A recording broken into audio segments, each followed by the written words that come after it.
چنانچہ اس سلسلے کی اگلی حدیث ملاحظہ ہو۔ یہ حدیث کافی لمبی ہے اور ہو سکتا ہے کہ حدیث کے تمام اجزاء پر اس سبق میں گفتگو نہ ہو، چنانچہ بعض اجزاء پر گفتگو ہوگی اور انشاءاللہ بعض ٹکڑوں پر اگلے سبق میں روایت ملاحظہ ہو۔ عن ابی موسیٰ رضی اللہ تعالی عنہ رفعہ لا تقوم الساعة حتى يجعل كتاب الله عارا ويكون الإسلام غريبا حتى تبدو الشحناء بين الناس وحتى يقبض العلم ويهرم الزمان وينقص عمر البشر وتنقص السنون والثمرات ويؤتمن التهماء ويتهم الأمناء ويصدق الكاذب ويكذب الصادق ويكثر الهرج وهو القتل وحتى تبنى الغرف فتطاول وحتى تحزن ذوات الأولاد وتفرح العواقر ويظهر البغي والحسد والشح ويهلك الناس ويكثر الكذب ويقل الصدق وحتى تختلف الأمور بين الناس ويتبع الهوى ويقضى بالظن ويكثر المطر ويقل الثمر ويغيظ العلم غيظا ويفيض الجهل فيضا ويكون الولد غيظا والشتاء قيظا وحتى يجهر بالفحشاء وتزوى الأرض زيا ويقوم الخطباء بالكذب فيجعلون حقي لشرار أمتي فمن صدقهم بذلك ورضي به لم يرح رائحة الجنة۔ محدث ابن ابی الدنیا ابن عساکر الطبرانی کے حوالے سے کنز العمال کی حدیث نمبر 38577۔ علامہ حیثمی رحمہ اللہ نے اپنی کتاب مجموع الزوائد جلد نمبر 7 صفحہ نمبر 628 کے اوپر اس کے بعد جملوں کے بارے میں کچھ اختلافات ذکر کیے ہیں جو وہاں دیکھے جا سکتے ہیں۔ الغرض یہ کہ روایت ہمارے سامنے ہے، اب ایک ایک جملے کی تشریح دیکھیے۔ حضرت ابو موسیٰ رضی اللہ تعالیٰ عنہ سے منقول ہیں کہ حضرت نبی اکرم صلی اللہ علیہ وسلم نے ارشاد فرمایا لا تقوم الساعہ، یہاں بھی وہی لفظ ہے۔ عن ابی موسیٰ رضی اللہ تعالیٰ عنہ رفعہ، حضرت ابو موسیٰ رضی اللہ تعالیٰ عنہ سے مرفوعاً منقول ہے، یعنی یہ حدیث یہ بھی آپ صلی اللہ علیہ وسلم کی ارشادات میں سے ہے۔ لا تقوم الساعہ، قیامت قائم نہ ہوگی، حتی یجعل کتاب اللہ عارا، یہاں تک کہ اللہ کی کتاب کو شرم اور عار بنا لیا جائے۔ لوگ قرآن کی تعلیم کو اپنے لیے شرم محسوس کریں۔ دنیا دار طبقہ جہاں پر دنیاوی علوم و فنون کو بہت زیادہ اہمیت دی جاتی ہے اور بڑی قدر و منزلت کی نگاہ سے دیکھا جاتا ہے، اور جب وہ ایجوکیشن اور تعلیم کا لفظ بولتے ہیں تو کبھی غلطی سے بھی ان کا ذہن قرآن و سنت کی طرف نہیں آ پاتا، چونکہ اسی غلط ماحول میں وہ جیتے ہیں۔ تو ان کے یہاں قرآن کی تعلیم، قرآن کا تذکرہ ایک شرم و عار کی بات بن جاتی ہے۔ اس سے آگے بڑھ کر میں کہتا ہوں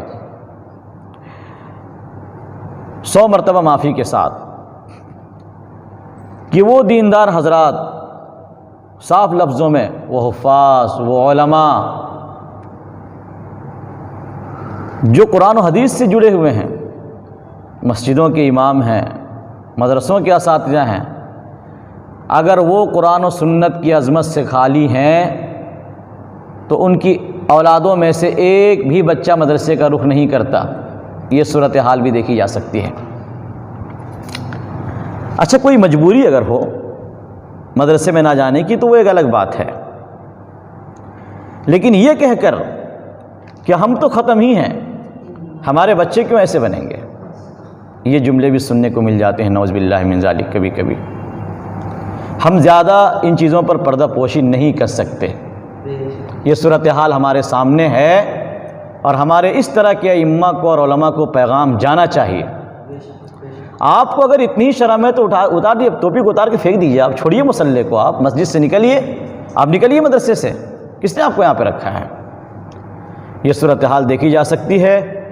کسی امام کا اپنے مقتدیوں میں سے کسی مالدار سے تعلق ہو جائے اور وہ کہہ دے امام صاحب آپ کے بچے کی فیس کی ذمہ داری میرے اوپر ہے، وہ غلطی سے مکتب کا بھی رخ نہیں کرواتے، سیدھا انگلش میڈیم میں، اور باضابطہ فخر کرتے ہیں کہ ہمارا بچہ انگلش میڈیم میں۔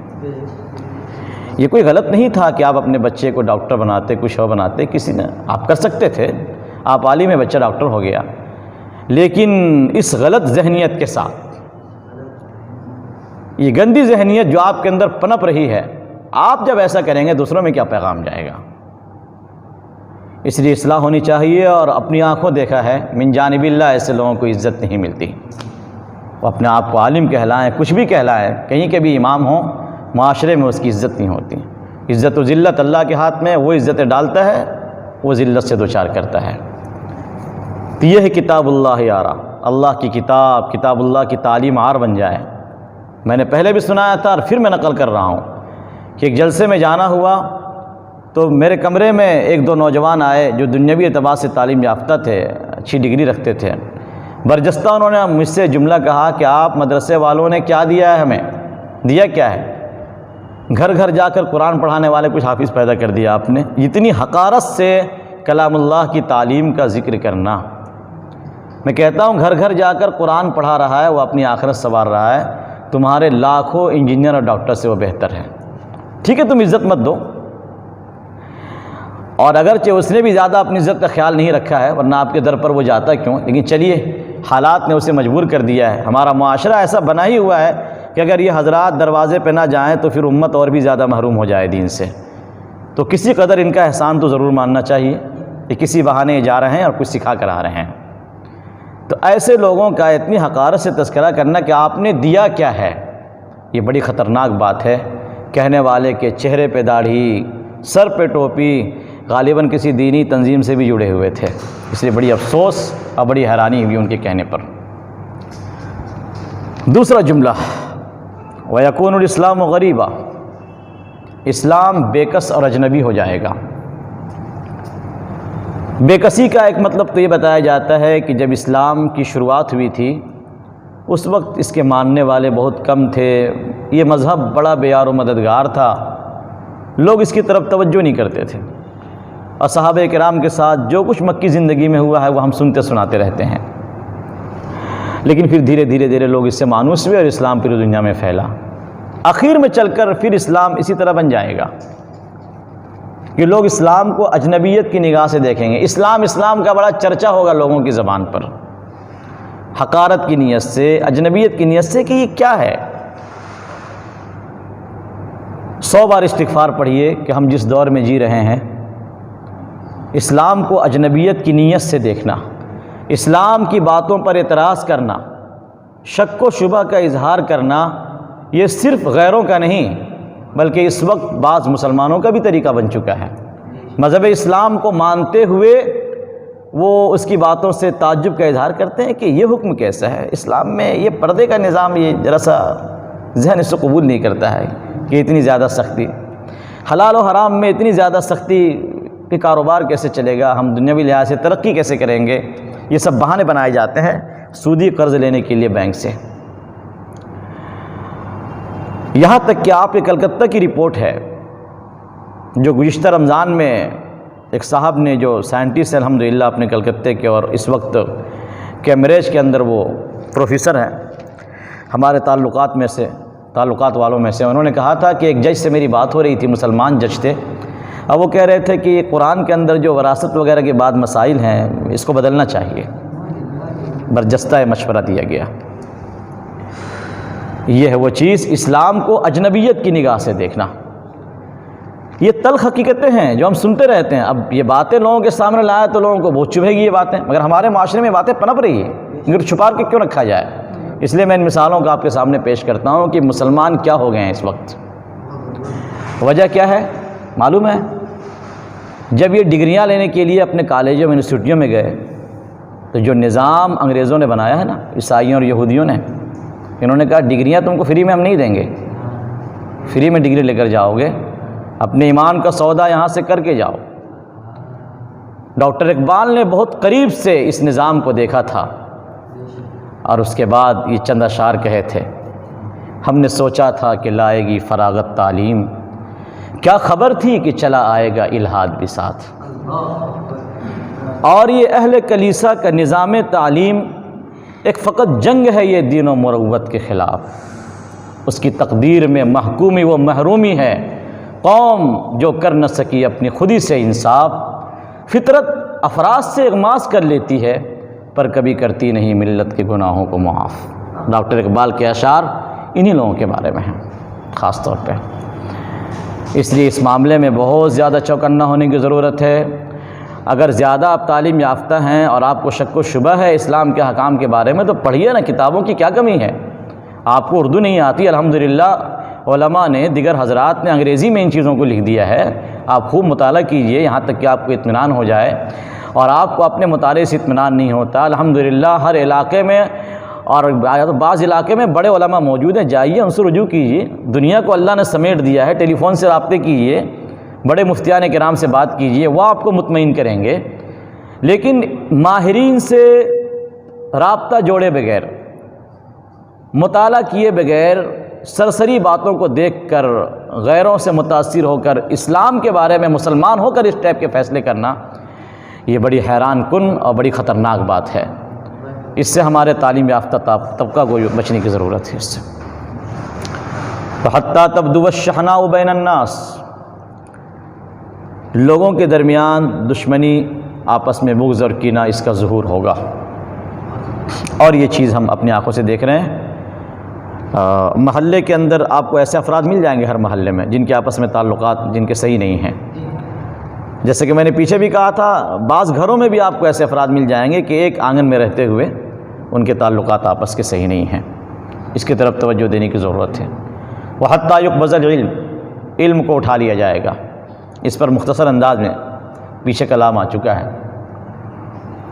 جو حضرات بزد ہیں کہ نہیں بس علم تو یہ ہے، اصل مذہب کا علم بھی ہے، نمبر 2 کی چیز ہے، اس کا انکار نہیں ہے، لیکن اصل علم ایجوکیشن جس سے انسان ترقی کرے دنیا کے اندر، جو حضرات بزد ہیں تو میں ایسے مسلمانوں سے کہوں گا کہ ذرا پڑھ لیجیے۔ آپ کہہ رہے ہیں کہ علم کو اٹھا لیا جائے گا، میں تو دیکھ رہا ہوں کہ ایسے علوم اور پھیل رہے ہیں، ترقی کر رہے ہیں۔ لا محالہ آپ کو یہ تسلیم کرنا ہوگا کہ جس علم کی نشاندہی کی جا رہی ہے وہ مذہب کا علم ہے، اللہ کی ذات و صفات کا علم ہے، اللہ کی مرضیات و منشا کا علم ہے، جسے فقہ کہا جاتا ہے۔ وَيَحْرُمُ الزَّمَانُ، زمانہ بوڑھا ہو جائے گا۔ یہ اللہ کے رسول نے یوں سمجھایا ہے، اب اس کو اس طرح سمجھیے،